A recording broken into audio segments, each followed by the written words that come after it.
Usadaro amaya. Todi kwa sina tinde wanunua sina mali.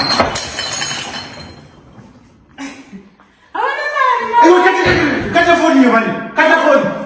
Ukuthi utawala nini? Utawala nini? Iwe. Awusanongedzera ka usanongedzera. Ukunongedzera nini? Ukunongedzera nini?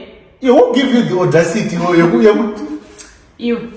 Who give you that audacity? Awusoziya zvibitika. Yakumuntu watomira kuti ndinongedzera nongedzera zvauri kuita. Awufambi kana ndichitaura mani ukufamba chiko ndichitaura. Awufuna ndikutaura nini? Ndotozungurukaka. Unopengeza. Natunopengeza. Ndati unopenga here.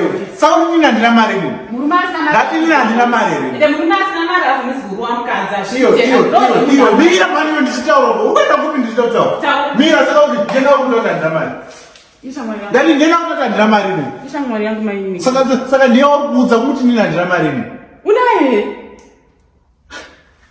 Saka yo kutofamba uchidza kuti ndina mari. Samari. Saka yo ndione mari yacho yo. Andina budget ndakatanga kutsvaga boss kana mari tamba pana mari kunotofanisa. Tasau makazara mabhodhoro autopanya. Chakugona kufuya doro. Gosa ramuna. Vamwe vakadzi vari kufraya bacon nandina. Saka ndombirobvunza kuti tsvage chiko pana.